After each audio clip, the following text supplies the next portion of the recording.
Hey Yolanda, this is a reply to your post, and what I really wanted to talk about with what the things that you said that you liked about the comic and how refreshing it was. I mentioned in my other video, if you check that out in my other post, that the comic didn't really clear things up. The comic didn't really help me out in anything, so to speak, that it made things more clear or just going through the class and listening to Mr. H talk about it and then reread the comic actually made things more clear on what the comic was actually trying to say. And even though it was presentable in a way that anyone can understand reading it, it wasn't really understood, so to speak. You read the information, but you weren't exactly understanding it until you're actually trying to learn it. Not really sure if anyone not trying to understand economics would actually pick up this comic and go, wow, the Fed suddenly makes sense.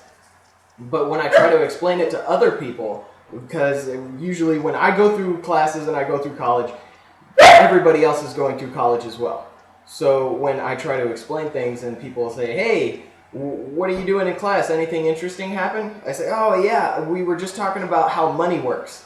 And, you know, sometimes when I start talking about economics, people's eyes glaze over and But then when I relate it to them in other terms, they suddenly understand.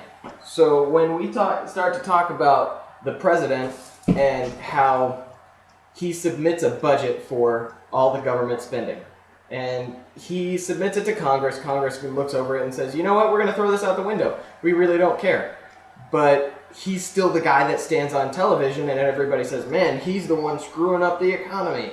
And Obama, you know, if you ever saw that on YouTube, they're like, thanks, Obama. You're like, it's really not his fault. He hired a bunch of people and a bunch of guys got elected. Those officials were in office for 14 years. They've been there years and years prior, so they're actually the ones that are causing all these things to happen. So how come they're not on television? I'm like, well, they actually are. They're on C-SPAN. I'm like, oh, I don't watch that channel. Well, I don't know how their ratings are, but I bet you it's not as good as Breaking Bad. Or, you know, Once Upon a Time, or even a reality television show. Things that actually don't matter to your life matter more than watching C-SPAN and how things are going to affect your children. I know that this is a lot to break down on someone when they're trying to listen to you about economics.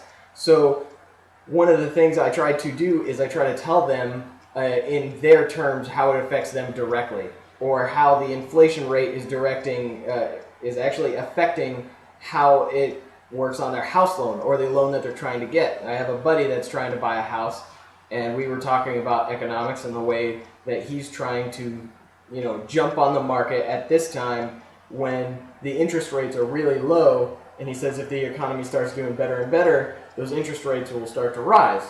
And I say, okay, well, this is what we're learning in class, and if this kind of works the way that model says it's going to work, and I say I'm not an economist, I'm just kind of going through the class, but we can definitely look at some of those graphs and some of those things that look at the GDP and how things are going. Of course, there are outside factors. No one saw the housing market crash, and no one saw those things happening. Of course, some economists said, oh, I saw it all along. I called that in 2001. You know, more power to you, Nostradamus. But those things that I talk about with people, and I'm sure everybody posts something different here in Blackboard, it's kind of hard to explain to other people. So when you're saying that these things make sense, does it really make sense, or is it just making sense because you're going through the class? I know that I watched that movie, Zeitgeist, the one about the Fed and how they make money. It's just that whole idea where they start taking this goal and they're just going to start making more and more imaginary money off of it. We started talking about that on Monday, where you have $100 and you only need to keep 10%. That gold didn't actually go anywhere. We didn't take the gold and put it in 10 different parts. We just put more value than there actually was on it.